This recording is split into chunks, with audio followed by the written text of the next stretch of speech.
Greetings, everybody. Welcome to Guys Sports Night, where the talks are hot, the takes are questionable, the research even more so. And tonight we've got some big things going on, from bad contracts, terrible decisions, and of course there's at least one fan that's already blaming the refs or the umps for getting the Team USA to the World Championship Series. We're going to talk more about that tonight. And as always, Ed, I believe you've got somebody that needs to apologize to you this week.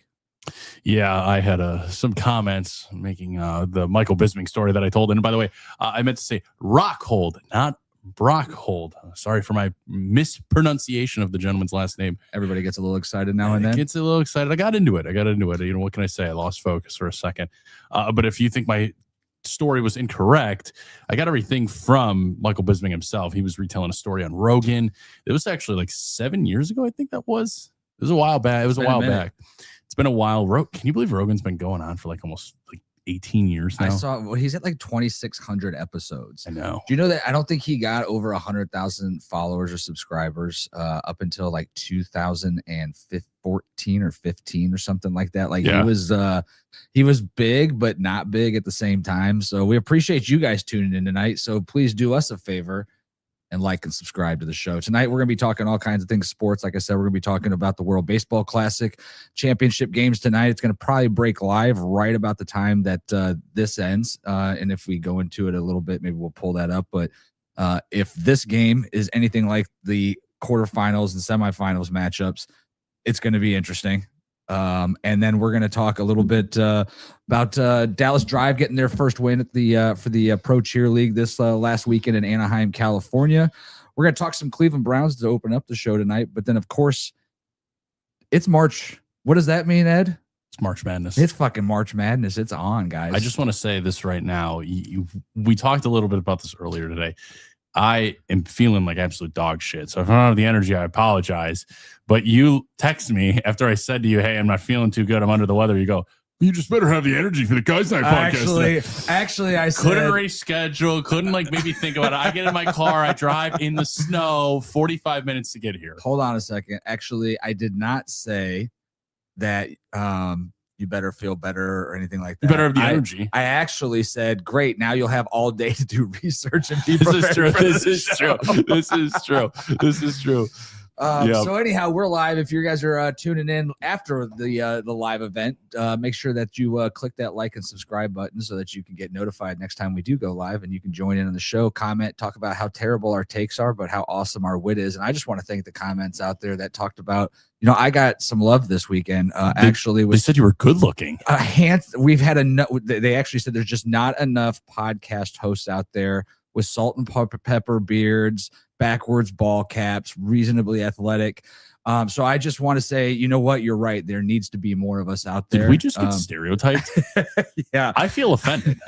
And actually, they didn't say anything nice at all. They actually preferred that I didn't have a podcast or a reason to get online and share anything. You want to know the joy of this all, Will? You want to know what the really joyful thing of all this? It's your money. It's your time. And it's your own problem. That's right. And if they have an issue with it, my favorite saying is to go to is that's an issue, not an ish me. Whoa, did you just come up with that? We should put that on a shirt along with I think I'm gonna call her. I think I'm gonna call her. Everything reminds me of her. I'm gonna call her. But no, man, excited stuff. The WBC has been great. It's been super, super fun to see. I'm glad you're getting into it. Dude, it is hard not to. It is like action-packed baseball, Game 7 every playoff. Event. It's playoff baseball it's in the middle of playoff March. Baseball, because there's not like, you know how like there's a team that gets to the World Series, but like let's face it, like typically even the best teams in the league, the 7, 8, and 9 hitters, right? This is like the Perdomo is the number 9 hitter for the Dominican Republic. He's top 5 in MVP last year. Right. I mean, and he was batting 9th, the most clutch hitter in baseball. We're going to get into that because he had an opportunity to come up clutch twice to stop the Americans from getting to the World Baseball Classic Championship. Let's start with tonight. the Browns first. Let's not get too off track. I know we got a nice little flow that we got to get into. Before the show tonight, some breaking news in the NFL. First wide receiver trade that's happened that we've it's been, talked about that it's going to be one of the big wide receivers move. Did you hear about it? Yeah, it's Jalen Waddle, the Broncos. Yeah, Jalen Waddle's to the Broncos for, I believe, pick 30, pick Actually, I wrote it down so I wouldn't forget. It's a third and a fourth. It's essentially Jalen Waddle and a third. It's a first. I know it is. It's their first, their third, and their fourth for Denver. Is that what it is? Yeah. So Jalen Waddle and pick 111, which should be a fourth rounder, late fourth rounder. Then okay. And then the Broncos are giving them 30, which is typically a second rounder, and then 94 and 130. So not unreasonable. I think Waddle is probably the most elite of the receivers that's out there, at least the most proven, right? When you're comparison to Brian Thomas and to Marvin Harrison Jr. The problem is that for one, what is Miami's direction? Because they signed Malik Willis, they bring in some other talent, and then they trade away their number one wide receiver. Mind-boggling to me, right? I don't get it. And their cap hit. Have you seen their cap hit situation? No, but I think they're worse off than Cleveland. Oh, it's like $100+ million because it's Teron Armstead and Bradley Chubb, and now they just cut Tyreek Hill too. Okay, yeah, and Tyreek Hill. That's what I'm saying. I don't know if he had any additional money to go along with his contract. That's possible, but you get rid of Tyreek Hill, you get rid of Jalen Waddle in this situation, and now you bring in Malik Willis, who has nobody to throw to, and who hasn't really done anything to prove himself. You give him a pretty big contract. I don't know if that's because there's not a quarterback in the draft this year. They figure we might as well bring him in. If he turns out to be something good, win. If he sucks, well, then we'll just draft one next year. Like you can eat the money. You can eat the money and live with it at that point. You're not competing at any time soon. If he asks for a trade, you can trade him. You can eat some of the contract then. It still doesn't make sense, though, because like you said, and then in addition to that, you get rid of Bradley Chubb. It's like you're not trying to win, but you're trying to look presentable. They were, an 8-win team last year? Maybe no. Yeah, they have pick 11. They're not an 8-win team. They're maybe six. The Ravens have pick 14. Oh man, okay. And I don't really know. I think I don't know the whole win. Well, I guess because the Browns won 5 games and they're this number 6. Yeah, 6 overall. So maybe. Yeah, I don't know. Either way, I don't see them doing anything too dynamic. Once again, if you guys are listening, please like and subscribe. We're gonna get into the Cleveland Browns. Ed and I've got mock drafts for versions 2.0 this week. I know you said you were so busy today being sick that you didn't want to run a bunch of mock draft scenarios. Oh, I did run a bunch of mock drafts. Dude, the mock draft scenario with what is that, PFSN? Yeah, Pro Football Sports Network. Shout out to PFSN. Yeah, great website, free website. I think they do a great job. They've actually consistently. I've been using that website now for about 4 years. I first got into draft scenarios and stuff like that right around 2020, 2021, and back then it was crashing all the time. It was not what it was. It's getting better. I think the trade situation isn't still as uneven as it normally could be in the NFL. Well, I was gonna say I could have probably gotten Marvin Harrison Jr. for a 3rd round pick, but then I had to give up like a 1st or an early 2nd to get Brian Thomas Jr. So like it's not quite 100% there. But then again, how's it going to be? Or the NFL really looks that poorly upon Marvin Harrison Jr. right now, and I'm just obsessed for no reason. One of the two.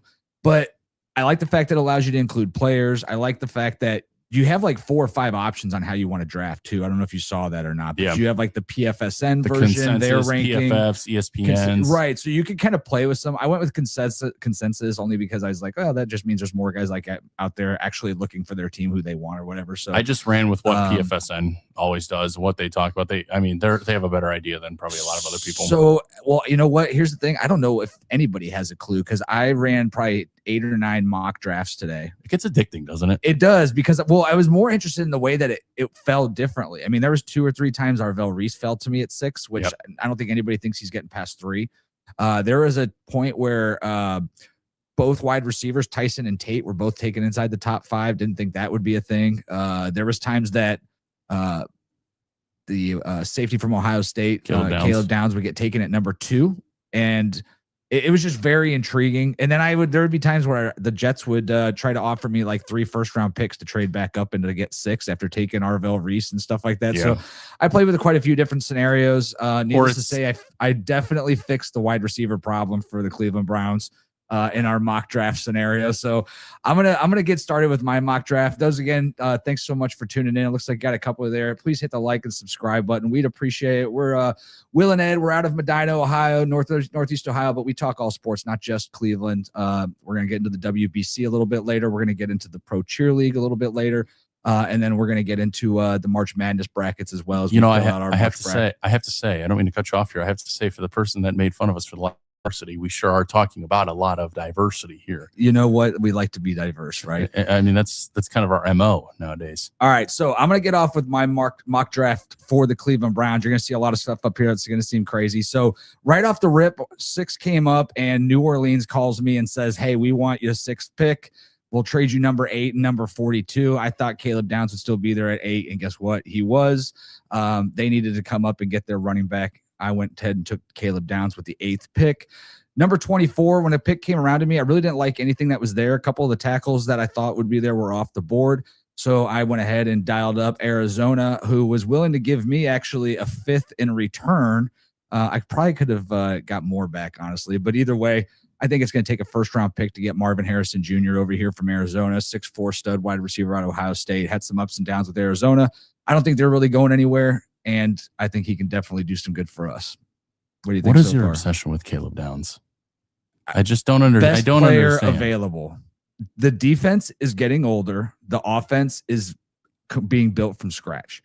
I just need to take the best player available for the Cleveland Browns. I'm not talking about just this year. I'm looking for the future of the Cleveland Browns. Okay, that's fair. That's fair. I don't know personally if they're in a position. And on top of that, you know, my opinion kind of changed on the Cleveland Browns as far as what their needs are. They went and picked up 5 offensive linemen through free agency. 4. 4, I'm sorry. And then, you know, I think the plan right now is DeJuan Jones at left tackle, unless something really sweet happens to him in the draft. I think all the hype of these tackles, like you even had after 1 weekend of the combine, nobody was even talking about Monroe Freeling up until the combine. And then all of a sudden he jumped from like 25 to 30 to top 6.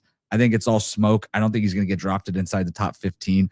I think some of these other tackles are right tackles that people are trying to put in the left tackle position. Yeah, but he's a true left tackle, though. That's the thing. I get that he's a true left tackle, but you know what happens when you go out there and you try to make a left tackle out of nothing? Because there's no dominant left tackle in this draft. But he's not nothing. He's a left tackle. But he's not a dominant left tackle. He was. Are you sure about that? I'm 100% sure. Have you checked his RAS score? Nobody talked about him until he did his athletic score at the combine. Okay. All right. That being said, nobody talked about Sonny Styles being a top 6 pick. I still don't think Sonny Styles is. We'll get into Sonny Styles next. Crazy. But I have footage to prove it if we want to go back into it. Say that, you know, that's fair. But either way, I don't think there's a tackle here that's realistically. I think somebody's more likely to end up with a Jedrick Wills than they are to end up with a Joe Thomas out of this tackles draft. And you're going to end up paying him $25 million a year in 3 years. You're going to be paying him top dollar right now. If you just went and invested in your offensive line, don't see the Browns doing it. Caleb Downs, the best player available. Okay. 24, we talked about trading that to Arizona to Marvin Harris Jr. So then pick 39 comes up. I am set on drafting a wide receiver, and then I get the alert, ding, ding, ding. Jacksonville wants to trade for your pick. They want to give you next year's second rounder, their second rounder this year, and a third rounder to take your pick 39. And I was like, well, I don't need second round and third round picks. I need a wide receiver. Everybody's been talking about Brian Thomas Jr. being available. Give me Brian Thomas Jr. And they did. And they not only gave me Brian Thomas Jr., they gave me pick 107 in exchange as well. So I went ahead and traded number 39 to the Jags, along with the 4th rounder to get Brian Thomas Jr. So I fixed my wide receiver problem, Marvin Harrison Jr., Brian Thomas Jr. We got juniors all over the place. Hopefully we got touchdowns too. Number 42, I went best offensive lineman. How long did you how many hours did you just spend thinking of that line that you just said right there? I didn't, dude. That just came off the top of my mind. You have had that in your head all day. What did I say? I said I don't even remember. We'll play it back here. But you can see on the camera, I'm like, wait, what did you just say? I don't even know what I just said.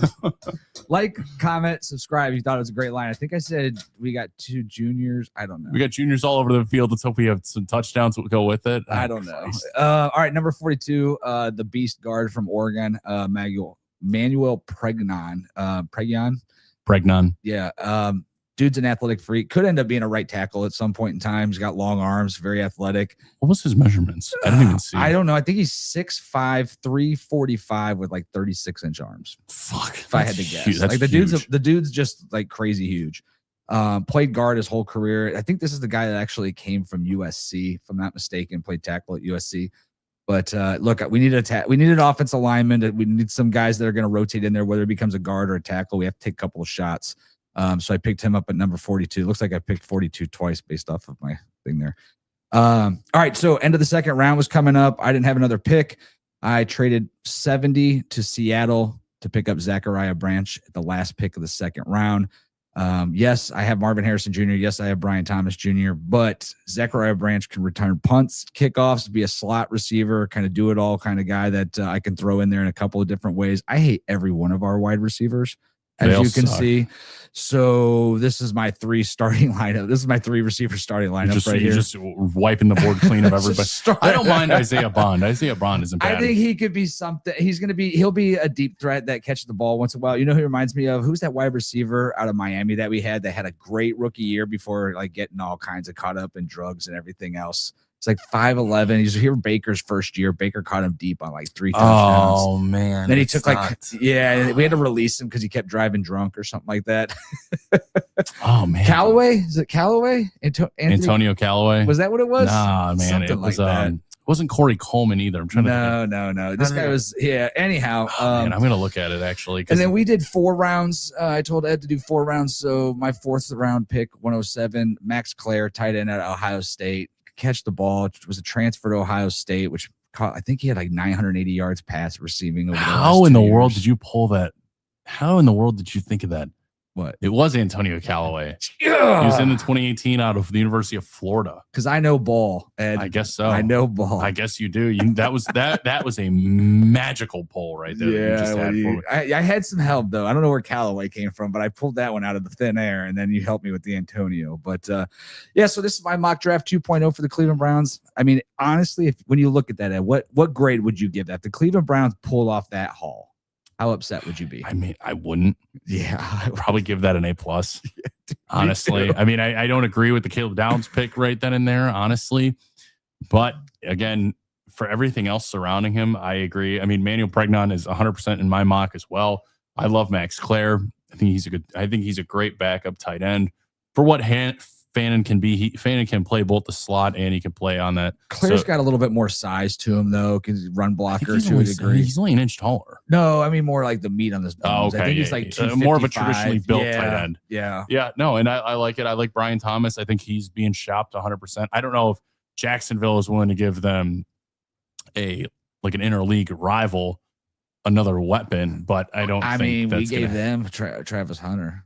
Yeah, and look how good he turned out. I remember you rode my ass to the ground on that. I can't believe they did that. Travis Hunter is going to be the best player since Deion Sanders. And look what happened to him. Ultimately, because, dude, look who we got.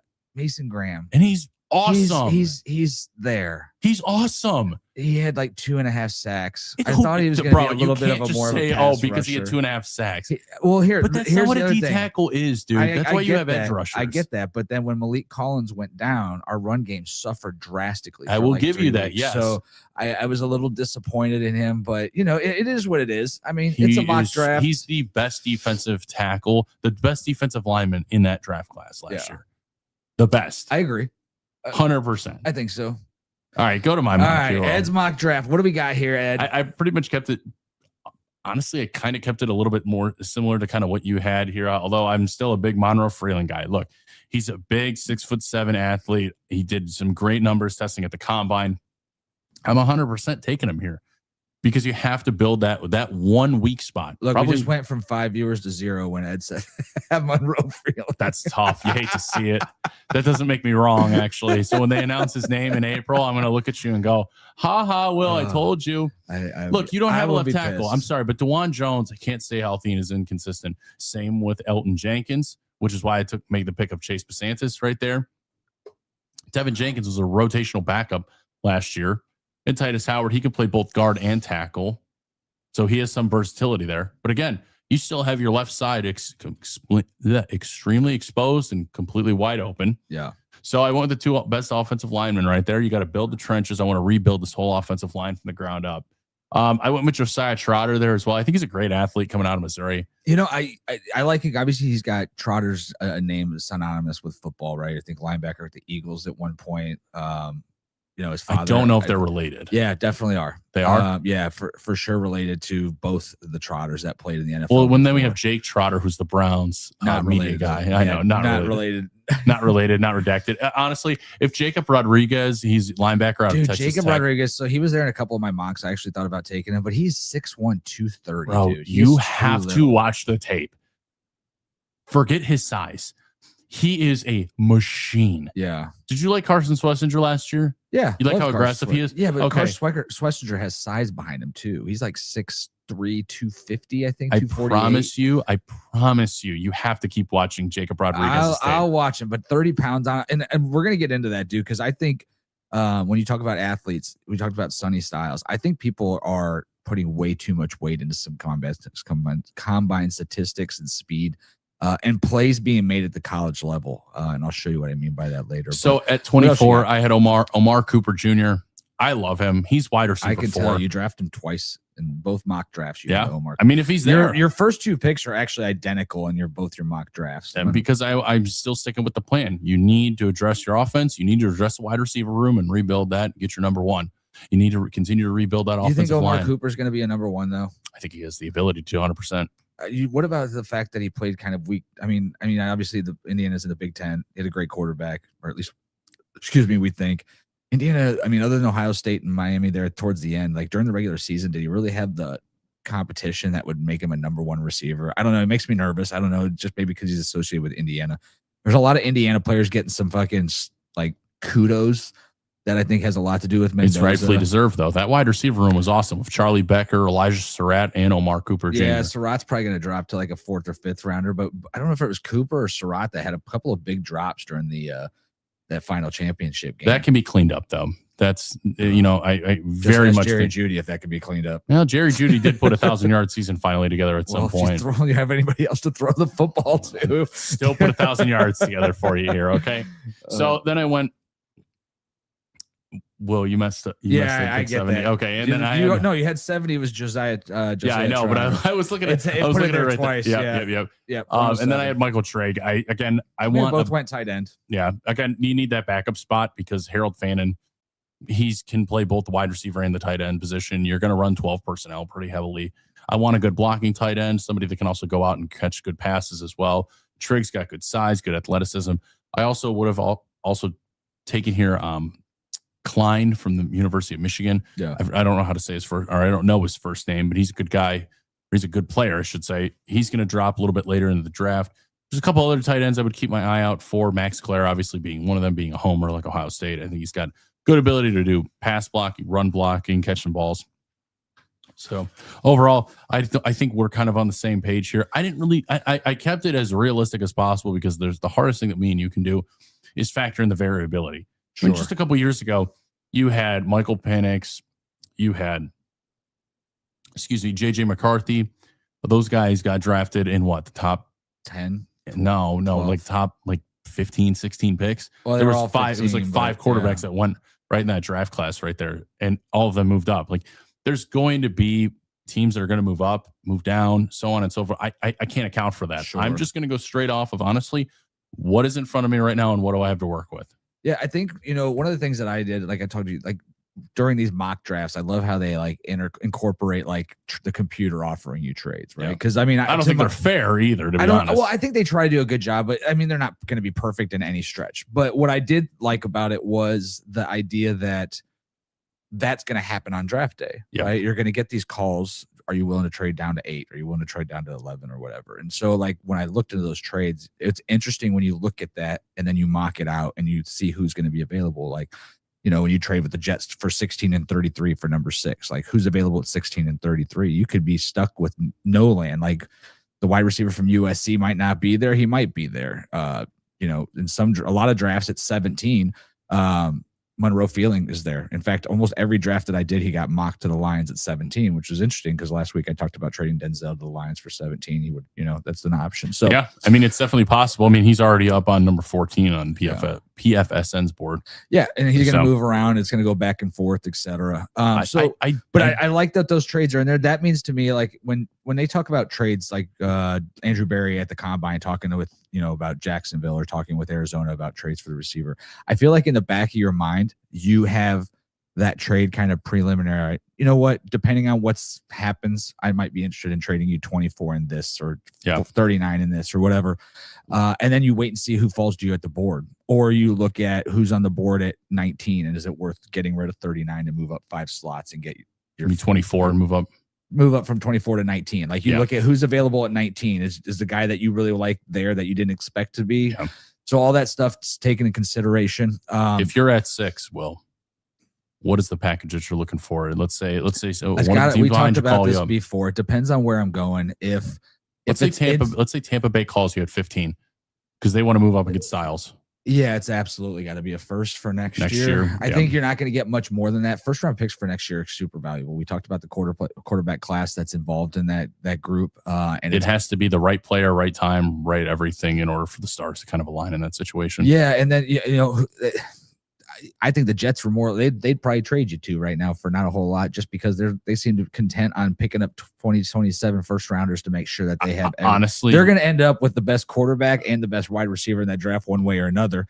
They traded Justin Fields. They really went to the Chiefs. Yeah, for a 6th. Great spot for him. I mean, I would love. That's finally the first good coach he gets that he can actually learn. Oh wait, no, I'm sorry. Matt Nagy's there. Yeah. Oh God, he's going to relive that nightmare. He'll be behind Mahomes though. He'll be in it. Either way, they seem hell bent on tanking this season. I think they're going to have the number 1 pick overall, and then they're going to have Indianapolis's pick, and they're going to have Dallas's pick next year. So I wouldn't be surprised to see them do something with 16 and 33 for a future first or something of that nature. I don't think that they want to take all those picks. But in proper Jets fashion, they actually may not be the worst team. They actually may be the second worst team, so they may get the 2nd overall pick. And I honestly could see them swing out all 3 of those first rounders to move up to 1 just to make sure that next year. Yeah, of course, 100%. I think any team's willing to do that. I think, and we're going to talk about that now. So at this point in time, do you want the Browns to draft quarterback? You didn't have one on your board. Nope. A lot of talk about Ty Simpson. How's that make you feel? Can we just address something here really quickly? You took a 5-hour energy before we went on the show. Yeah, I can tell. Yeah, you're jolted right now. Super wired. You got to let's dial it back for a second. But I'm also very passionate about. I don't want them to take Ty Simpson. I don't want them to take Ty Simpson. No, I don't. I wouldn't take any. If your guy is not there, don't force it. That's plain and simple. I mean, of course. Or if there's a guy there and you're afraid he's not going to be trade up, move up, do the right thing. I think Barry did a great job last year. I do not want them to take Ty Simpson. No, they're not going to. You know who's going to take him is the Steelers because they still don't have an answer at QB. So we're in Medina. You know who they're talking about now is Drew Aller. Yeah, maybe in like the 6th or 7th round. Yeah. At some point, it's going to be completely irrelevant of like value of like, okay, if a 6th or 7th rounder and the hometown kids here, yeah, bring him in. Why not? Hey, you know what? Just get another guy in there. Let him learn it. Hey, you know what? If it doesn't work out, great. He's just like every other 6th and 7th rounder that hasn't worked out. He can just go and do whatever he needs to do. I guess you know how Cleveland fans on. Oh, he's a homer. He played at Penn State. He's a Cleveland. That's how my dad still rides Trubisky. And they'll be like week 5. We'll be like 2 and 3, and they'll be like, put in Drew Aller. Shedeur sucks, and I'll be like, oh, I hate you, Cleveland. Listen. That's how my father is still. My dad still thinks that we should have drafted Mitch Trubisky over Myles Garrett. My father thinks that because he's from Mentor, Ohio. My father's from there. That we should take. Thinks we fucked up there. Yeah, 100%. He thinks Myles Garrett's the worst thing that ever happened in this franchise. True homer, dude. He hates him. I'm like, there's no way. You're actually saying this right now. You're fucking nuts. Like, oh my God. I love my dad to death. Don't get me wrong, but my God, what a stupid ass homer. Like, that's such a boomer opinion to have. It is. And so I don't think the Browns are going to draft a quarterback. I really hope they don't draft one. They're not going to. Veteran comes up, great. You want to add another cheap veteran to the room because you don't want Deshaun Watson. All of our money frees up after next season. After 2020, a lot of it. We still have, believe it or not, next year we're still going to be paying like 2 or 3 of the guys that left this year. The way the cap works is so confusing to me. Yeah, but it's those voided years. It's those voided years when they, and how that works. I'm still not 100% sure, but essentially, you extend somebody, they restructure the contract. They had 2 void years, which they don't have to play. They don't play for you. They're not contracted, but you pay them. It's kind of like what's his what's the Mets player that's been Bobby Bonilla? Bobby Bonilla. Dude, you want to know something? Like that's coming up here where it's going to stop. I forget what it's in. Like it's got to be like 10 years from now. I think it's only like in 2030 something. But like, Bobby Bonilla Day is not going to be a thing. There are kids out there that won't understand the lore of Bobby understand Bonilla. It, dude. But you know what's crazy is actually we talk about baseball contracts. There are bigger contracts that are currently still being paid. I think Ken Griffey Jr., when he played for the Cincinnati Reds, is still like the 4th or 5th highest paid player on that Cincinnati Reds payroll. Wow. You could look it up. Pull it up. Here. I will. Hey, Will, pull that up. Hey, Jamie, pull it up. Yeah. Hold on. I want to get the imaginary producer that's here in Northeast Ohio that we would love to hire. Hey, pull that up for us. We're looking for producers. Speaking of looking for, if you are looking for that dream artwork or you are looking for that special cutting board or a plaque for your home, check out our sponsor, Why Not Solutions. Link in the description. You can see this cutting board behind me, which is absolutely huge. Great butcher board that I utilize. Just cut up about a 15-pound New York strip on that thing. So that was pretty exciting. Nice. You didn't invite me over. The video will be out where we cut a 15-inch, essentially, tube of New York strips into 25. Did you go to the Costco meat hack thing? I did. And all of them are sitting in the freezer. It is. And let me tell you something. The best part about it is I just take it out of the freezer, open up the freezer lock bag, throw it in the air fryer, 9 minutes, seasoned it up a little bit mid-shush. You take a steak right out of the freezer. It is so good. I have a steak at home. I'm going to do that when I get home. It is so good. 9 minutes. What temp? 400 on the air fryer. Butter, garlic butter. I don't even do nothing. I just wait for it to be in there about 4 minutes. Then I put some salt, pepper, and my seasoning on it. And then I put it back in there to finish the first 9 minutes. Take it out, flip it, do the other side, put it back in there for 9 minutes. That thing is fire, dude. I'm telling you right now. 9 minutes each side, 400 degrees. You got it. I'm going to do I'm dead serious. Solid. I have a frozen. So my company, name redacted, of course, I actually get a $400 meat package. So I get sausage, kielbasa, steaks, like bacon wrapped fillets, like full steaks, everything. I have all that in my fridge still from Christmas this last year. Definitely got to fire that. I'm going to have to do that when I get home. I'm dying for a steak.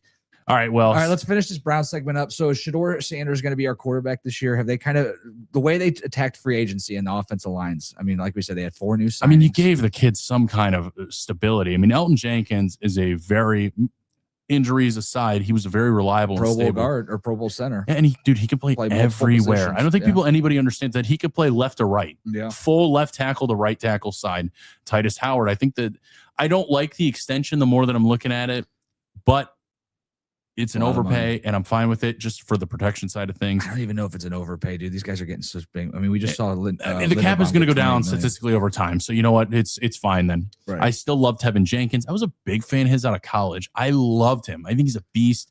If he could stay healthy, great. The health is the biggest concern with any of the guys that we picked up. And Zion Johnson, no disrespect to him, but statistically, he stinks. Okay. Statistically, the Chargers' whole offensive line stunk. But, you know, I've watched quite a few things on it. They talked about the way that he fits in the system, the way all these guys fit together. I thought was kind of interesting. Joe Thomas did a whole thing on it, like why they went for these specific offensive linemen. I thought was pretty cool. But, hey, and you know what? He's 26. He has some new guys in his ear. You know who I really like that they just hired, actually? Mike Rutenberg. Yeah. I didn't think I'd like him as much as I really like him. Yeah, a lot of history behind him. A lot of good, well-spoken dude. He's got a good history to him. This is his, I think this is his biggest position in terms of him, like the ascension of his NFL career. Sure. And he's been around for a while. Yeah, a lot of these guys have. I mean, you got Monken, those been around for a while too. 59 years. What? I'm sorry, 63 years old. Yeah. So no, 60 even. Yeah. So all right. So we don't think they're going to draft quarterback. They'll probably bring in a veteran. So that means it's probably Shedeur's ball to play with. To start the season, would you? And again, do you think that's the right decision? Yeah, 100%. This is cash money, dude. It's house money, right? I mean, like best case scenario. Best case scenario, he starts, they win 10 games, go to the playoffs. He costs you absolutely nothing. Worst case scenario, they win 2 games, they draft a quarterback next year. Yeah. So where's the pull the plug moment though? Of what? Like the flip the switch. So I had this like whole plan out conversation in my head last night. I was taking a shower and I was thinking to myself, I was like, all right, so if I am running the Cleveland Browns, where's my pull the plug moment on the season? Meaning, Denzel Ward is only going to have value for so much longer. He's probably got 3 solid years left in him, maybe 2 as a lockdown corner before the skill set at 30 really diminishes and he slows down, whatever the case might be, or injuries ruin his career. So you've only got really a year of trade value, 2 years. I thought he was worth the first if you traded him now. I know what you're saying here. Pull the plug moment. Myles Garrett, I think I love the fact that we re-signed him because obviously you hate to see the best player in football, probably the best defensive player of our generations. And going to play probably for another 7 years at that close to that level. He's going to be the LeBron of the NFL in the sense of playing ability, body, the way he keeps himself. Yeah. So do you have a pull the plug moment where you're like, all right, you know what? This isn't going to work. We have to reboot this whole thing. And if so, where is it at for you? Sorry, I didn't mean to interrupt you there. Sorry. I don't mean to stop your thoughts like that. That's on me. I should know better. Pull the plug moment from like what part of the season? I think if you go 2-5, really do. I mean, so right before the trade deadline. Yeah, right before. I mean, you have to evaluate it at that point. It's like, look, like if you're not, honestly, you know what? I'm saying this all wrong. If you are not winning, meaning having a winning record before the trade deadline, pull the plug. Just call it at that point. Yeah. Because if you're going to put yourself in NFL purgatory, you have the 15th pick, you go 8-9, you miss the playoffs, but you don't have a good enough pick to grab the quarterback that you want with other teams that need a quarterback that are going to be in front of you with Miami, Indianapolis. I'm sorry, not Indy. Duh. Well, Indy won't have a first round pick. Indy won't have I'm sorry. When I said Indy, I meant the Jets. Yeah. I mean, Miami, Jets, Falcons. Like there are plenty of teams that can move up past you and have the capital to do so. God, when you say Miami, it's like, why did Miami sign Malik Willis? That is like the dumbest signing in the NFL when I look at it right now. I don't know if it's dumb necessarily, but again, you have to show face of some kind. Well, he's I mean, you had to pay him a lot of money, and either way, and you don't have a team around him now. So the Rams, for some fucked up reason, I feel like the Rams are going to do some crazy shit and trade like 10 first-round draft picks. Yeah, Matt Stafford stinks. Les Snead and Sean McVay are going to, run their voodoo black magic over the top of some NFL GM. Dude, I actually heard that I would love to trade you the 6th overall pick for nothing. I actually heard they were going to trade like 20 years worth of first-round picks to Cincinnati for Joe Burrows and win 5 Super Bowls in the next 10 years. That's what somebody said. That would be Cincinnati's worst nightmare. That would be such a Rams move, though. Like, just F them picks, dude. Yeah. They don't even care. Oh, yeah. Les Snead continues to say it, and you know what? They've gone to 2 Super Bowls and won one. Yeah, absolutely. All right, so my pull the plug moment, I was trying to have this point because I was like, all right, I think the bye week now got moved up to either week 8. If I'm not the bye week, I'm sorry, the trade deadline. And obviously, I don't know when the bye week's going to be yet. But I got to this point, I was like, all right, how many wins is too many wins? Well, more than 4 wins, less than 10. I don't want to be in that area. I need 3 or 4 wins most. You have to be a playoff team, or you have to plus. Right. That's so. My thought was, all right. So let me look at this. Let's say week 1 you go 0-1. Week 2 you're 1-1. Week 3 you're 1-2. Week 4, you're 2-2. Week 5 you're 2-3, and then week 6 you're 2-4. I'm pulling the plug. Depending. Yeah. I mean, but then again. What if Shedeur's throwing for 300 yards a game and you're throwing 2 or 3 touchdowns and you're losing 2-4 because you don't have that number 1 receiver, or because he's still getting sacked 5 times, or because Denzel Ward's injured and he's out? And it's like, okay, so do you have your quarterback? I don't know, because the only reason I'm tanking is if I need a quarterback. I'm not tanking for Jeremiah Smith, despite the fact that I would love to have him, but I'm not going to tank if there's a chance. I'd rather my quarterback develop into a winner. But if I'm 2-4, I'm at that point where it's like, okay, I can really only win 2 more games the rest of the season if I want to tank. Yeah. And if my quarterback's averaging, say, 180 yards passing a game and he's got more interceptions and touchdowns and I'm 6 games into the season, at that point I'm reevaluating everything. I think I'm tanking. Yeah, it's early in the season. Yeah, but I mean, dude, you have to. People can be pissed off all you want. I'm tanking regardless for whatever. If shit's not hitting right, Shedeur, and even if Shedeur looks good, like, great, but you guys still can't close out games. I don't care. I'm tanking. Give me the 4th overall pick. Give me Jeremiah Smith. Oh, you're saying even if he wins, but they're not winning, you're like, exactly. I think but you could always trade up for a Jeremiah Smith. NFL fan, okay, I'm going to hold this mic here when I say this. Any NFL fan would sacrifice 2/3 of their NFL season to guarantee them the generational talent that Jeremiah Smith is and forever will be if he stays healthy. The problem is, you know what Jeremiah Smith is not? Calvin Johnson, and nobody tanked for Calvin Johnson. Hey, you want to know something? You want to know who is the best player in Julio college Jones. football right now? It's Jeremiah Smith. Yeah, right now, but he's a wide receiver. I'm just saying, I'm not tanking for a wide receiver. Can anything actually make you happy? Let me ask you this: you would rather bitch for 10 games straight and have Jeremiah Smith for the rest of his life here in Cleveland? Yeah, but it just depends. What if I need a quarterback? If I lose 10 games straight, chances are. But what if you don't then?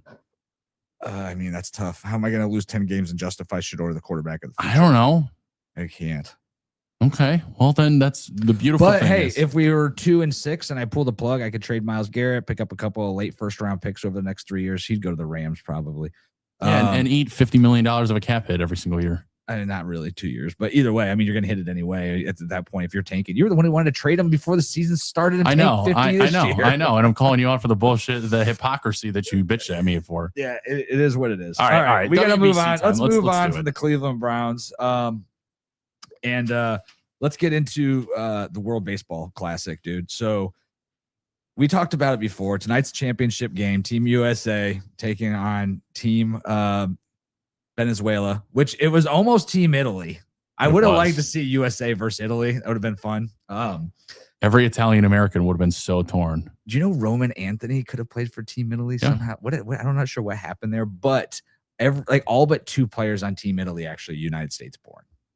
Oh, really? Okay. Yeah, they're like fake Italians. Jack Caglione. Yeah. What is some of the other? Obviously Roman Anthony for sure. Yeah, it's they're all U.S. citizens. Yeah, okay, and blah. But there's some chaos regarding that. Did you watch the game at all? Did you watch the highlights? The Italy versus no, USA versus DR. I watched some of it. It was it was tough. Dude, it was a good game. This is one of the most exciting games. So I got a little 4-minute clip we're going to go through here, but there was some controversy. I don't know if you've watched the ninth inning. I watched the 9th inning with Mason Miller out there. Stay tuned, because at the end of this video, guys, I'm going to show you a comparison that I think is going to change everybody's mind on the strike 3 call. So bases empty, 2 away with 4 home runs. Dude, once again, the defense in this is so exciting. Like, this is first inning baseball, dude. Like, and it's like just selling out to make plays in order to get something going, dude. Playoff baseball, man, at its finest. All right, so remember this at bat. It's kind of hard to see it on the. That was 100% a strike. Look at that.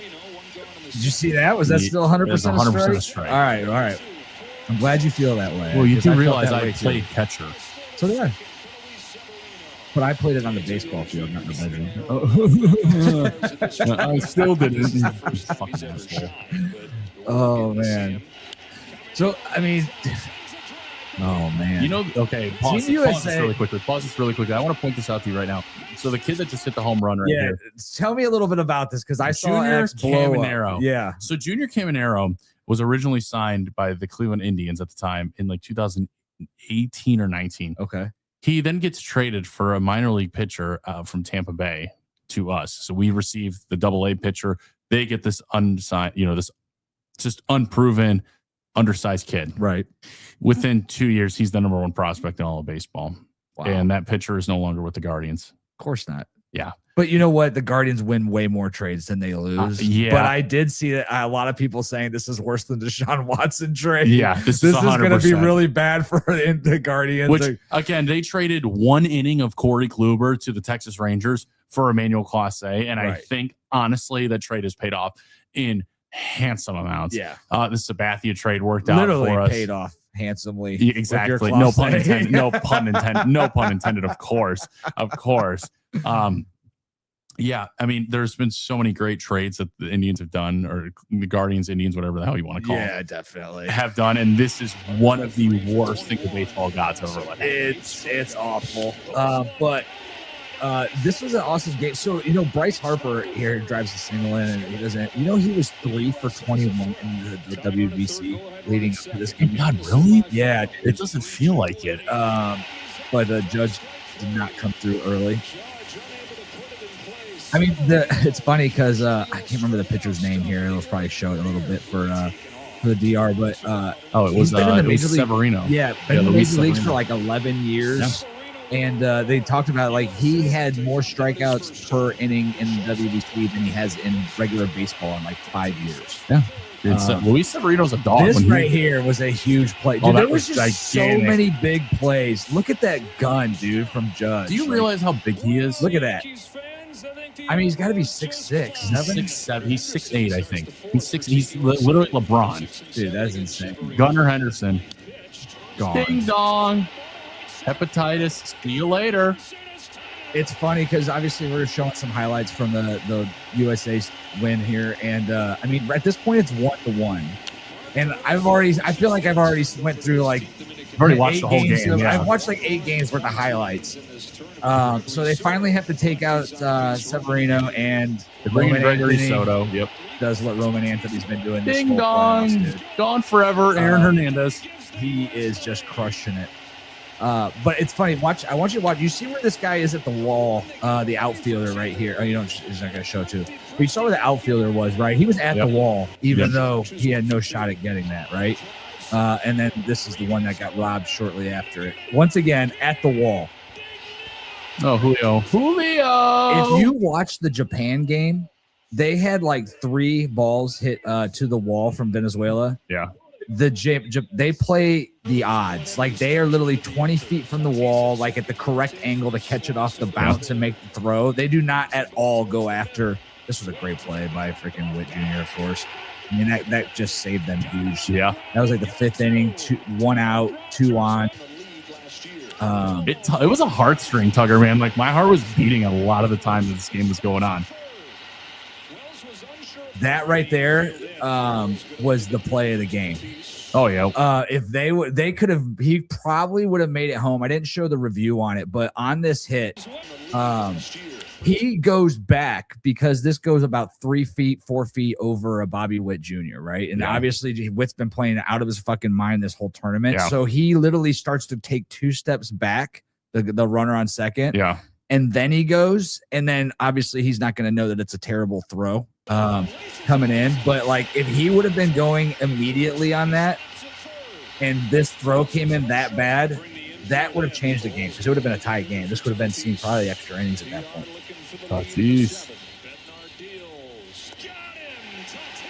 Just a great pitch by David Bednar. Dude, Bednar was out of his mind. There is, I think at this point, 2 on. No. I hate the Yankees, but damn, he's so good. So good.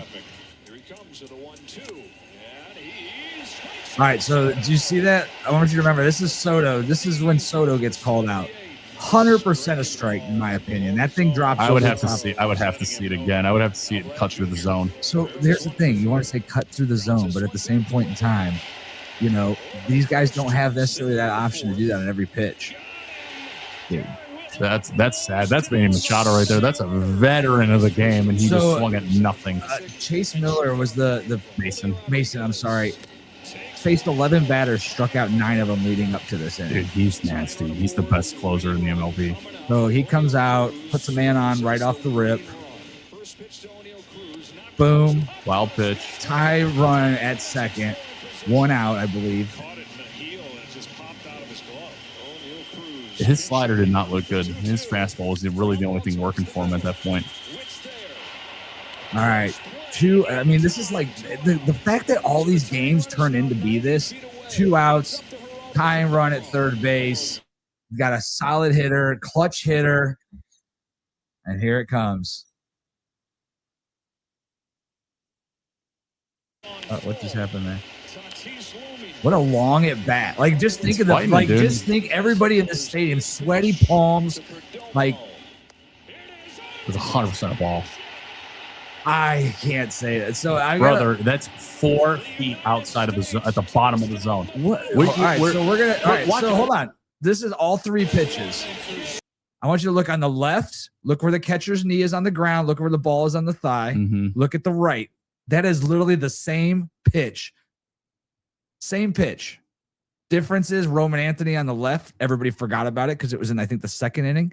And the last one on the right was the 2nd out. So I can't look at that and say that this was for sure a ball. That dude was calling it low all game. And if you watched almost every one of those highlights, They were all being hit from right here. They were swinging at that ball. Do me a favor. Back it up and pause it right where the ball actually breaks through the zone. Back it up just for a second. A little bit more. A little bit more. Okay. If it'll play it, great. If not, it's fine. Yeah, back it up a little bit more. I can't back it up, but there you can see. Yeah, you can just pull the videotape back. It's going to go. It's not. Okay. Well, regardless, that ball. But look where this ball's at, entering the zone. Yeah. Look at where Roman Anthony's ball's at, entering the zone, and look at where that Soto strikeout in the 7th is entering the zone. So if you're looking at them all, you got it incorrect.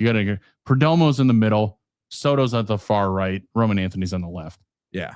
But I know what you're saying. I know what it's talking about. It's breaking perfectly, but it's still it's all about where it breaks at the knee. He caught that. But look where their gloves are. Look where their gloves are. Look at where his glove is at. That's a ball. I don't know. They all did the exact same thing. Well, that means he's a pretty fucking good catcher. Well, I mean, the first one's the catcher for DR. Either way, I mean, look, anybody that played baseball knows when it's a full count, 2 outs, anything fucking close. Umpire wanted to go home. The umpire did not want to go home. To go home. The ump did not want to go home. He would have stayed there all night, dude. He screwed him. He would have stayed there all 100% screwed him. So you're behind the team that thinks. Do you think that was a bad call? I 110% think, without a shadow of a doubt, that was a ball. I can't agree with you. I think that he called that ball. I think he called that a strike all game. Okay. I think he called it a strike all game. Do we know who the umpire? Do we know who the home plate umpire was? I don't know offhand. Okay. If it was like, I mean, listen. If it was like Doug Eddings or Dan Iasonia or, Angel Hernandez. I mean, it's not like they got Joe Schmo freaking on these games. I don't know, man. You've never seen some pretty bad calls in your life. I've seen bad calls, but I don't think that was one that was bad. I will disagree. But hey, you know what? Hey, you know what it is? You know what he called it? He called it a strike. So it's a strike. And thank goodness, because Team USA is in the finals, even though they almost didn't make it to the quarterfinals because of the freaking fact that our manager thought that they were all locked to get in and started pulling starters and stuff. So can I ask you, what did you think of the Japan-Venezuela game? Because I have some big moments here that I just wanted to touch on with you on it. So obviously, to start off the game, each team, you got Shohei and what's his name, Homer in the first Ronald Acuña, second pitch homer, and then fourth pitch home run by Ohtani. Yeah, I mean, just to start the game off, 2 home runs, big time players. Like Shohei, I think, has 8 home runs in 6 games. Was batting like 400. He's got like a 1,600 OPS. That's disgusting. So insane. I think the fact that they walked him obviously later in the game. Well, yeah, and what's his name came up behind him and hit a 3-run homer right after it. Morishita. Like I said, there was the thing that shocked me, because I don't watch Japan play baseball a lot, but it's interesting to see how conservative they play the game. When I talked about, every ball that was at the wall was a ball that was catchable if you committed and made the play at the wall. Yep. And instead they let them bounce off the wall. They weren't within 30 feet of the wall when it was hitting there. So I think they were playing up in that scenario, but it was interesting to see that. I didn't expect that game to be as high scoring. Like I thought the DR versus USA game was going to be like 12-5 or 12-9, and that would have been a 1-0, 3-1. I mean, but Venezuela, they showed up. I made a point here. They kept Ohtani in check, and it came up from everybody else on the Venezuelan team to come up clutch. It was Acuña, but it also was Gleyber Torres snapping his 0-for-7 streak, Garcia hitting that 2-run bomb in the 5th, Wilyer Abreu, his 3-run bomb, Ezequiel Tovar again scoring on a pitcher's mistake. Like, that is why this Venezuelan team, had the success they had in that game, is because everybody played a great part in it. Their pitching was decent. They kept Ohtani in check. I mean, he was only 1 for 4 with a strikeout and a home run. Yeah. Which, honestly, given how dominant Ohtani is, I'll take that. Yeah. And watching him pop out, a very rare thing that I don't think I see too often is Ohtani, of all people, flying out and getting to end the game. Like, he was pissed. He knew the second he hit it, he's like, ah, shit. I can't believe I just did that. Yeah, that was rough, dude. All right, so championship prediction. Game starts here in about 36 minutes. Who you got tonight? Oh, 100% United States. Are you doing that because you're a homer, or are you doing that because you think they're going to beat Venezuela? No, because I genuinely think, well, yes, of course, I'm a homer. I'm going to root for everything United States. Come on now. I think Venezuela's going to put up a fight. Would I be shocked if Ohio State? Would I be shocked if the United States got Ohio State on the fucking brain? Always, bro. Always, bro. It's spring practice. Now, would I be shocked if Venezuela beats us? A little bit. Would I be pissed? Yeah. But if the United States pull it off, will I be celebrating? Absolutely. Absolutely. But I just want to touch on this real quick before we get too far ahead. Did you watch Venezuela versus Italy? I did not watch any of that. Okay, I want to just go through some of this with you. So Italy and Venezuela, they're clearly both coming off of two heaters here, with Italy being the surprise team. There was great plays by Jacob Marcy. He was a great player for Italy. They did a lot of great stuff. The problem is with Venezuela, Montero loaded the bases and gets hit, and he walks in a run. But Aaron Nola was a solid pitcher. Aaron Nola's a great pitcher. They actually pulled who they were going to start for Aaron Nola. So look, Michael Lorenzen. Do you know who Michael Lorenzen is? I do not. I just want you to pull if you can, pull up a picture of Michael Lorenzen. This dude is absolutely jacked out of his mind. This dude looks like he should be lifting with me and you on Saturdays, not pitching in a WBC game. Team Italy? Yep. So go to some pictures here. Pictures, sorry. Some images. Yeah. Dude, look at that dude. Look at that dude right there in the Rockies one right here. That dude is absolutely yoked for a pitcher. That dude is disgustingly huge. I wish they would show the highlights, because the dude literally has his sleeves like cuffing themselves up over his bicep while he's on the mound pitching, because his arms are so huge. Oh my gosh. The dude is absolutely freaking jacked. So what was the final score of that Italy game? Because that was yesterday, right? Yeah. So you get no I don't rest remember the final score. You of get anything. no rest coming in this final game. You think Skeen will play tonight, or is he going to be limited on pitches for the week? No, McLean is going to be pitching. I don't mean to start, but I mean, he only made it through 4 2/3, I think, on the other night, and then they took him out when he kind of got beat up a little bit there in the 5th. I think if they really need him to, he will. But if anything, I think Mason Miller is going to come in again. Obviously, David Bender, like their whole bullpen's going to be ready to go. Yeah, regardless. And I think that extra day of rest helps them. But yeah, I mean, it definitely helps them versus playing a game last night, right? Because your relievers got a day of rest, which is the key to that success. But I would just want to give a quick shout out to my boy Eugenio Suarez, Michael Garcia. I love those guys. They're fucking animals. Eugenio Suarez is a dog. Yeah. This dude just rakes. He plays for Cincinnati now, but over the last couple of years, he's changed some teams. The dude hits bombs. He had like 45 home runs last season, or 2 seasons ago. It's so funny because 45 home runs is a lot now that everybody's not taking steroids. Yeah, right. Well, that we know of. Right. Drug tested doesn't mean drug free. I learned that one from Jay Cutler. He made that note famous. But Venezuela faces the USA tonight. I'm really, really excited to see the game. I think it's going to be an awesome matchup. I don't know what's going to happen. Man, every time I want it to be an absolute blowout, it's not. Yeah. So I think with these two teams, I think it's going to be like a 3-4 game. Ooh. I got 6-4 Team USA on this one. I think they're going to pull it off. I could be wrong. I think there's going to be you're going to need to score some runs tonight, though. You're not winning a game like you did the other night, I don't think, against the regardless, let me ask you this. I want the Dominicans led the league, or led the WBC. They broke the records like 17 home runs, I think. Yeah, but just look at that team, dude. I know, but it's just crazy. Like that's like almost 3 a game. Yeah, it's disgusting. Against the best players in baseball. Like it's funny because we're all talking about the best hitters, we're talking about the best plays, we're talking about Aaron Judge, but you're also facing the best pitching in baseball, right? Yeah, some of it, unless you're a 17-year-old electrician from Brazil. Yeah. And then you get the open tryouts. Yeah. I'm still waiting for my chance. I'm still waiting for me and my Tommy John. Pop the flyer up on the warehouse gym mirror when you guys are ready for Team USA to get a little bit of that salt and pepper that I'll bring to the table. Let me ask you this before we move on, before we go into March Madness here. I just want to ask you this. Overall, I know you were a baseball guy at one point. You kind of slowed down. You're more focused on football. Once upon a time. Let me ask you, has this now gotten your juices back up and going?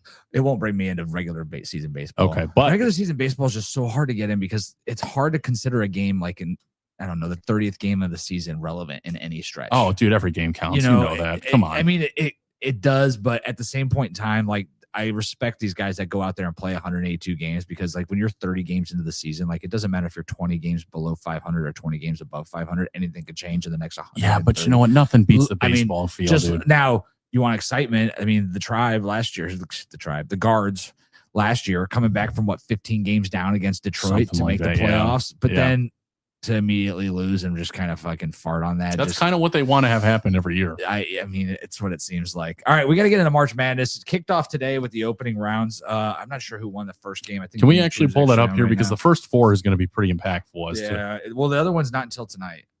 Yeah, but it's the 17th and 18th are the first 4. Okay, so we have tonight's matchup and then tomorrow night, so we won't know fully up until then. Correct. But that's okay. We can get going on our bracket. So here's the rules. We're going to fill out one bracket. Ed and I are going to do this right here live. This is going to be our bracket for the system. And I think I should be able to get it in on time. So we'll turn it in, see if we can't win big, right? Yeah. Totally. All right. So the rules of the bracket are we have to each pick a 12 seed upset. So you pick a 12 seed to get upset. I pick one. So we're going to each have it. And this is going to be one bracket, but you're going to fill out along, obviously. And you guys can fill it out at home as you're watching. I didn't know we were such like a hands-on learning channel. Like, come on, kids, you could fill this out too. You guys can fill this out too. Fill this out at home. I see a lot of the people Scan out there. Scan the QR code with your iPad that you're watching this off of, and download us and listen to us and what we have to say about the bracket. If you're not watching us, make sure that you do in the future, and in order to make sure that you're paying attention, we go live every Tuesday at 6:30 p.m. Like, Eastern comment, time. Share, subscribe, hit the bell for notifications, all that good stuff. Yeah, all that good stuff. We just learned that you got to hit the bell. Yeah, we do. Because apparently subscriptions now just don't matter. All right. So that being said, and then we got to pick one Final Four sleeper. So if we're going to pick a sleeper, I say a sleeper has to be like a 5 seed or below. Okay.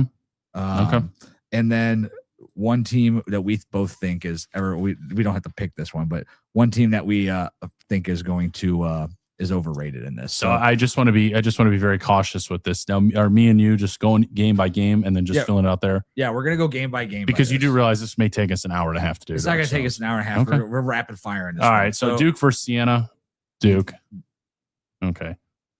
All right, you're gonna be the homer here and take Ohio State. I mean, I kind of feel like I have to, but I just don't have any faith in their basketball program. Don't have any faith in their basketball TCU program. It is. Yeah, we're going TCU. St. John, I think, is the easy pick against Northern Iowa. STJ, yep. Kansas is obviously going to be Kansas. Now we have to pick a 12 seed. So let's look at all the 12 seeds. We got McNeese versus Vanderbilt. We didn't pick Northern Iowa against St. John's. So then we go to the other side. We got High Point versus Wisconsin. Oh, you know what? Akron versus Texas Tech. What's up, I think we got to go. I think we got to go the homer. I think we got to pick Akron. Yes. Look at that. It's like it was meant to be. Also, shout out to McNeese. Shout out to my boy Will Dion, pitcher for the Guardians. But he got drafted out of McNeese. There we go. Good baseball school. Louisville, South Florida. Oh, man, dude. Honestly, I'm going South Florida. All right. Michigan State versus North Dakota State. I'm going Michigan State. All right. UCLA, I think, is going to walk away from UCF, even though. I don't know, man. You get into some of these tougher matchups. I feel good about that. I'm gonna go UCF. You know what? I'm gonna go UCF. I'm gonna define it. You can't go against this. This is the one bracket. We're filling this out together. Fine. You're gonna have to suck it up. I have to live with your choices. You have to live with mine. Fair enough. All right, okay. UConn. I think that's a walk away. Yeah. All right. Then, we gotta pick a 15 seed upset. Like. All right. Well, let's look at the 15 seed upsets. You have Tennessee State. You also have Idaho, and then you also have Queens versus Purdue. I don't think we're picking Idaho over Houston. I don't think we're picking Queens over Purdue. I'm going to go with Tennessee State. It is. Okay. Shout out to Tennessee State. All right. Let's get back to the South bracket. We got Florida, I think, is going to walk away. Yeah, I think they are. All right. Clemson, Iowa, the 8-9 game. That's always a tough game. It's like a guess. You know what? I'm going to go Iowa. All right. We got to factor in some upsets here. McNeese versus Vanderbilt. I think we already said we're going with Vandy on that one. Yep, Vandy. Nebraska versus Troy. Dude, I can't believe Nebraska's even on the bracket. I can't believe Troy is on the bracket. We'll go with Nebraska. Yeah, NEP.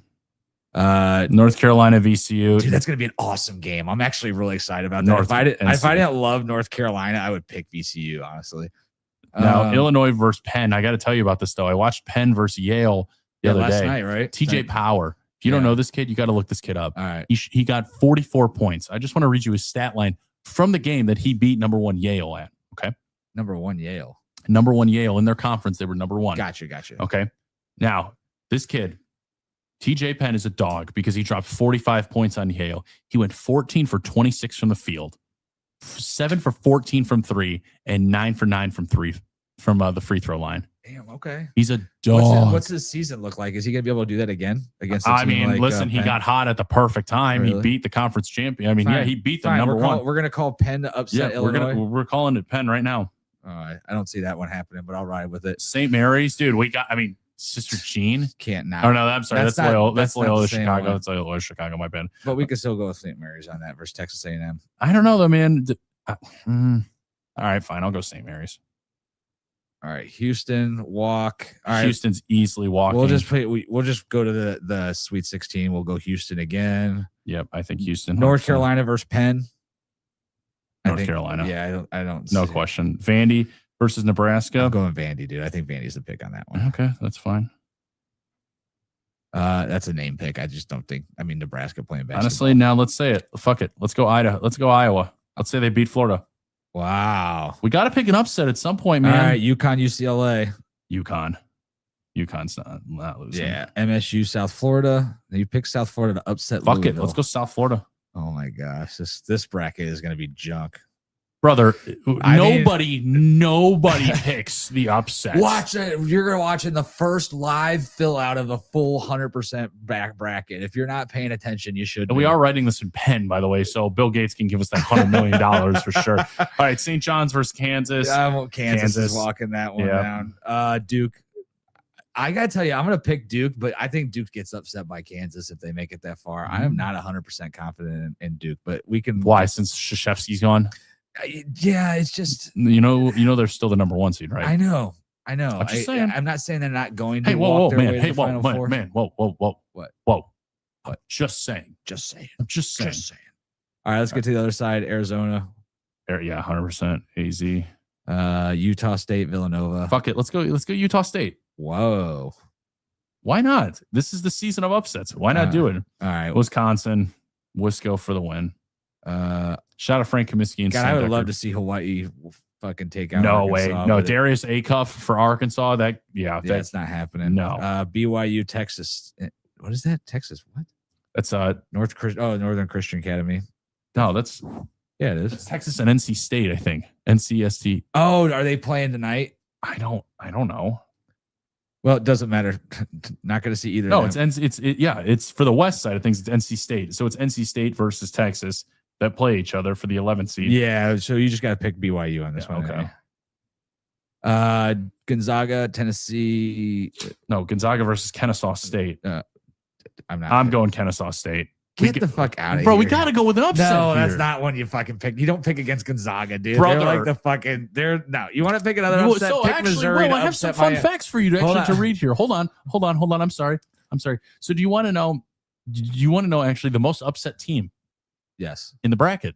The 10 seed? Can you guess the team that has been the most upset? Like an actual team that has been upset the most college team that has been upset, yes. Gonzaga? No. Oh, well, that's Georgetown. From 2008 to 2013, they included losses from number 10 Davidson. I remember that game. 2010, number 14 Ohio State. 2011, VCU. 2012, NC State. And 2013, they lost to number 15, my boys over at Dunk City, Florida Gulf Coast University. That run from 2008 to 2013, they were the most upset team. Where's Georgetown even at on the bracket? Brother, they went from like something to what? Dude, Georgetown is not in the bracket. They are not, no. That's what happens when you get upset too many times. Dude, Georgetown, bro, they used to be the team back in the day. Shout out Allen Iverson. Dude, man. All right, Miami, Missouri. You picking Miami over Missouri on this one? Is this your upset? Yeah, this will be my upset. I'll go with a 10 beating them. Mizzou. All right, Purdue walking away. Michigan, that's a win. Georgia versus St. Louis. Georgia call that versus one. St. Louis.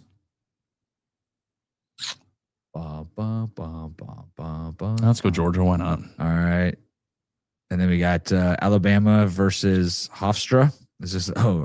I don't think Alabama's losing. Alabama's been a dominant college basketball I'm surprised they're not higher seed. They kind of Tennessee versus it's Miami of Ohio or SMU. Oh, they play tonight. Yeah, they're the late game. That's going to be SMU for sure. I don't know, dude. Miami's awesome. Dude, they went went undefeated, but they lost in their. I don't see them being that great. I'm going with Tennessee on this one. All right, Virginia versus Wright State. Shout out to Wright State. Oh, you think you're calling them out for this? Shout out to Sean Murphy. Shout out my boy Mathis. Used to be boys with each other. Virginia versus Wright State, though. I'm gonna be honest. Horizon League, Wright State. I hate them. So I'm going to go Virginia. All right. Kentucky versus Santa Clara. Oh, I'd love to upset Kentucky. I fucking hate Kentucky. Let's go Santa Clara. Isn't that your hometown city? No. My hometown city. I'm from Southern California, homie. Isn't Santa Clara? Oh, I'm sorry. I'm thinking Santa Clarita. I was thinking you were talking about Kentucky. I was like, huh?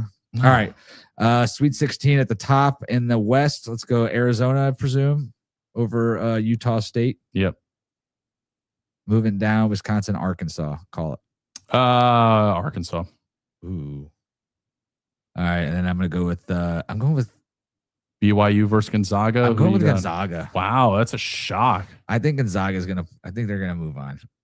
All right, you got Missouri versus Purdue. Purdue. Right. I have a hard time counting out Purdue. Michigan versus Georgia. God, I would love for Georgia to beat Michigan. Let's go Georgia then. All right, let's do it. Akron versus Alabama. Is Akron going to keep going? No, Alabama's gonna mop them. Tennessee versus Virginia. Tennessee. It's a good Santa Clara versus Tennessee State. The upset side of things. This is like such an upset. Let's go Tennessee State. Let's keep that upset rolling. Oh, we're gonna have all Tennessee matchup there in the Midwest. Tennessee versus Tennessee State. All right, our Elite Eight for the East: Duke versus Kansas. That's a big one. You want to go Kansas? I want to go Duke just because I think they're going to actually win it. All right, let's go Duke. South Florida versus UConn. We're definitely going UConn. Iowa versus Vandy. Vandy. And I'm going to say Houston. I'm going to say Houston as well. All right. And then on the other side, we got Arizona versus Arkansas. Is Arizona the best team in this thing or what? Yeah. Gonzaga versus Purdue. Purdue. Sorry, Gonzaga. That ends your. I'm not sorry. I don't care. Georgia versus Bama. I mean, this is a classic football matchup. This is definitely Bama. Bama's not losing to Georgia, dude. I don't even think Georgia's going to necessarily get past Michigan, but it'd be fun if they did. Tennessee versus Tennessee State, interstate matchup. We're going with just Tennessee. Tennessee. We're going to have to try to make some of these teams make the Final Eight. All right, going back up, Tennessee versus Bama. Is Bama going to be our first Final Four team? I mean, I think by logic they have to be. All right, Bama it is. All right, Arizona versus Purdue. Is the one seed making it all the way? What are you talking about? Up north? Arizona. West bracket. Okay. Oh, you put Arizona over Arkansas. I'm sorry. I put Arkansas over Arizona. No, I definitely picked Arizona to win. Okay, yeah. AZ versus Purdue. Yeah. No. Let's go Purdue. Whew. Sorry to the ladies of Arizona. Why? Arizona State has way better looking women. Houston versus Vandy. Houston. I won't count them out. And then Duke. You know what? No, I won't say Duke there. Ooh. I like UConn. I got some family ties to UConn, so I'm gonna go. Is that because you already have Duke winning a Final Four, and you're like, hell with it? I want to see if I can throw an upset. All right, UConn versus Houston. Houston's going to the championship. I'm going UConn. I'm going UConn here. All right. Well, then I'm taking the other side. I'm going Bama. Nobody's gonna have this championship. UConn versus Alabama. So what? Who cares? It's our bracket. Who do you want winning? I say UConn. Let's go with UConn. You got the history behind it. They thrive in this setting. I'm going to go UConn. They just need a Kemba Walker, dude. Cardiac Kemba, dude. Let's go. Kevin Ali. Oh, all right, guys. We're about ready to wrap this thing up. But for you guys who just tuned in, UConn is who we had just live chosen to win the Final Four tournament, March Madness. If you want to tune in and watch the last few minutes, you can watch us live select each show with methodical precision accuracy due to some extreme knowledge, multiple case studies, and high data-driven decisions. Or we just say, I like this team. Honestly, you know what we should do next time is we should make another bracket, but depending on what mascot we like more, because statistically, the better looking mascot or the better mascot has actually gone on further. Like there's some weird stats that follow with it. Dude, I'm sure there is. It's like fantasy football. Like I feel like this is the one thing that women should get involved in because they have just as with absolutely not watching a single game all season. And I have not watched one basketball. I have watched maybe one.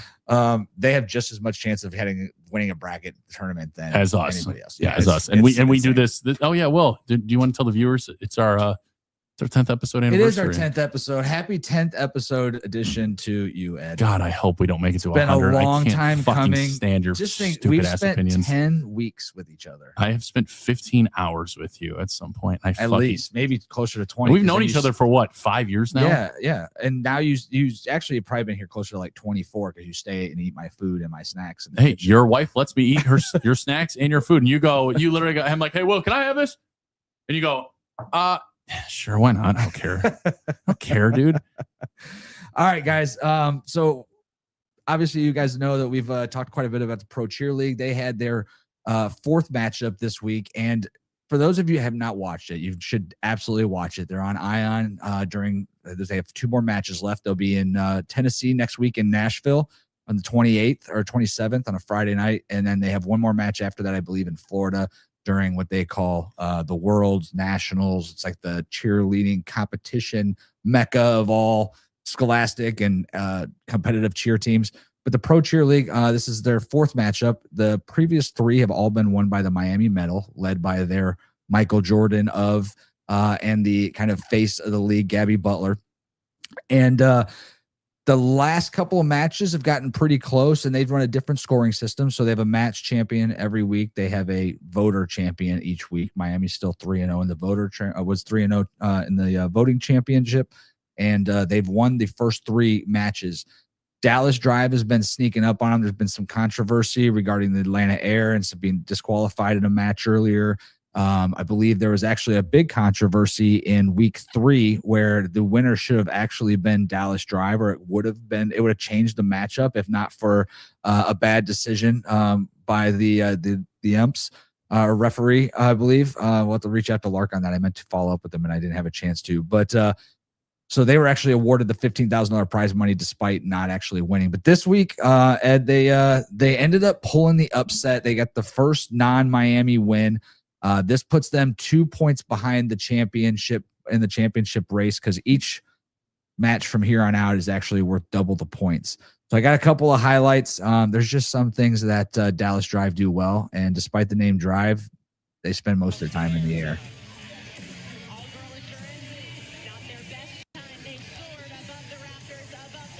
Dude, that is insane to me. Like, they throw that girl 25 feet in the air. It's still nuts to me. It is. All girl endurance. This is one of the more events that I'm probably the less inclined to watch. I mean, essentially, it's a ridiculously impressive skill. I'm sure their hamstrings are cramping up like crazy after doing these so many times. But frankly, just not my most ideal. We're going to come up little edit screen there, but bullseye, this is one of the one that's most competitive. They actually had their first true bullseye this week. To do a 20 to 30 foot tumbling pass and end in like a 12-inch circle is just insane. Talk about timing and have to be doing it the right time every time. Sure. So this is 7'9". That's what he jumped over, Ed. I just want you to think about throwing your body over essentially an 8-foot wall. Dude, I trip over an 8-inch gap in the road. That is insane. Congratulations to Dallas Drive getting their first win. Makes the Pro Cheer League even more competitive when you see these wins. I can't wait to see how these last 2 weeks turn out for them. I can't wait till they sponsor our like chairs and table and the whole stuff. Just Pro Cheer League ever. And actually, shame on me. We're actually working with a couple of the athletes and trying to get an interview set up. I apologize for not getting that done, but we will here shortly. I was hoping to do it live, but that's not going to be a thing now. So the last thing we're going to finish off with, Ed, is our weekly.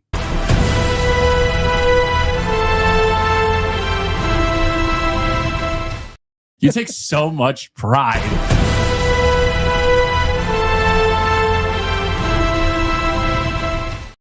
Can you just hit that one more time?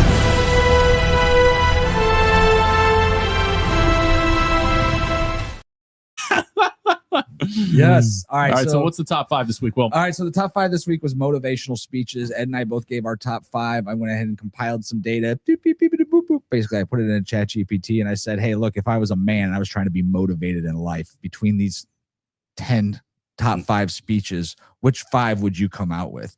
So we put a little montage together, and we're going to probably have to fast forward to it because not everybody's going to have a whole 5 minutes to watch these. But we're going to get into this week's top 5 overall motivational speeches. Are you ready, Ed? Mm-hmm. Let me make sure I got the right video here.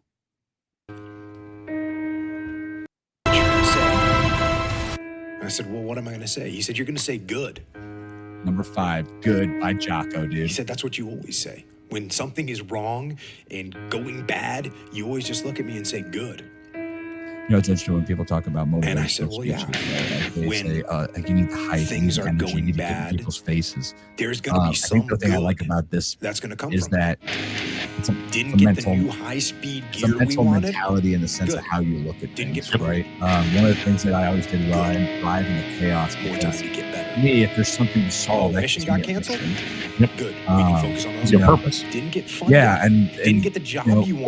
Yeah, a lot of bad can happen, Got but you know what? Sprained my It gives me ankle. something to Got do. tapped Right out. now, I can work Good. on this. I can focus on Got this. I beat. can do on this, and I think that's really what got this conversation here in the way that he says Unexpected it is good. problems.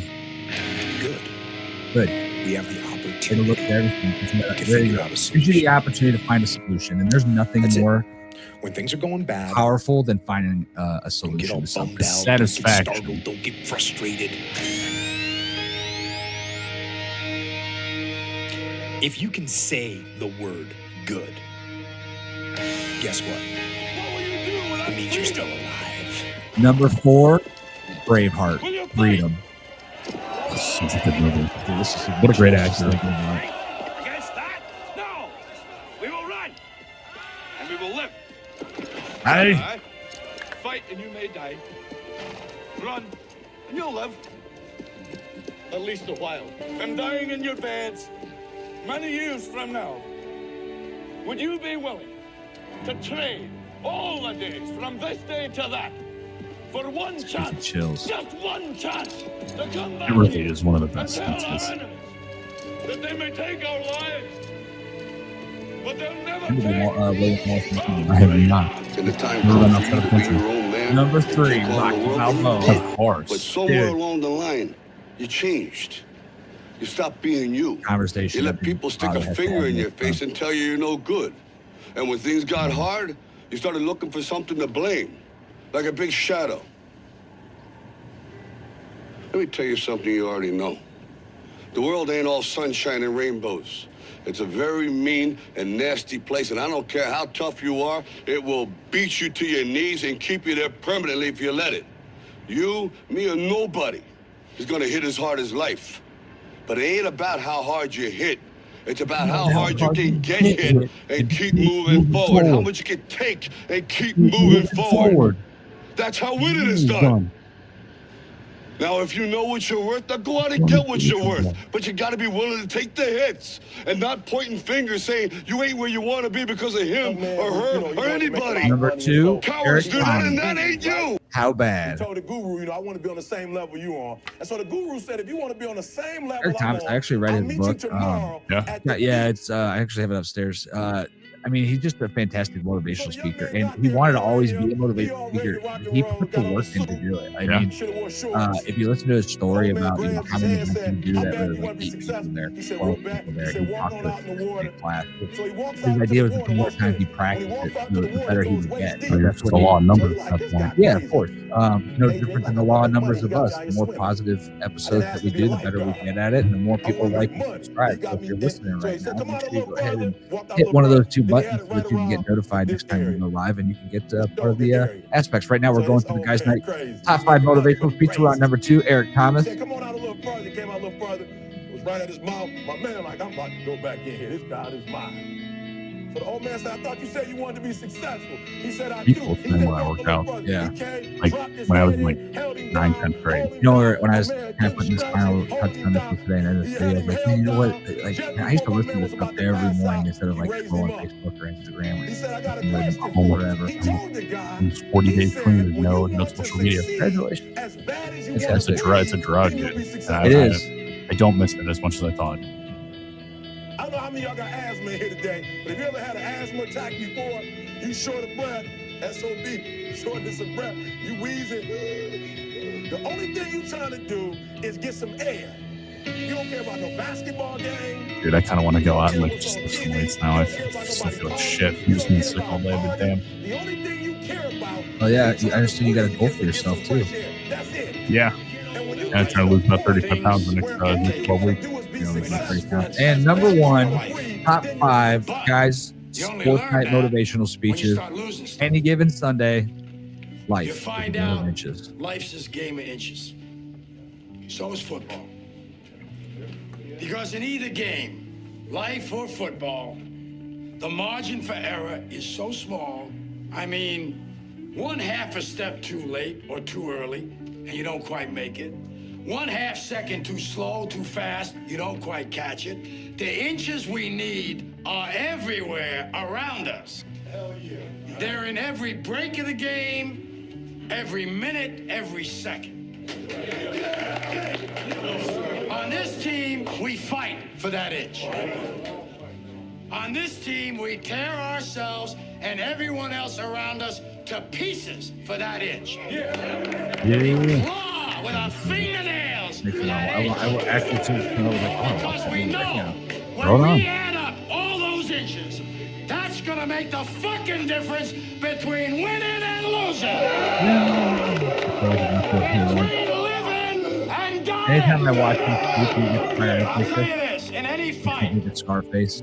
it's the guy who's willing to die who's gonna win that inch. And I know if I'm gonna have any life anymore, it's because I'm still willing to fight and die for that inch. All right, guys. So that's the guys'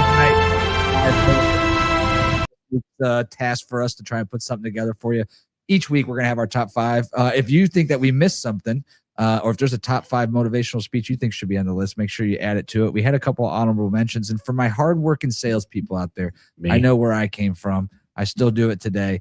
There's still no better sales speech than this one right here. Ed, can you take a guess? Let me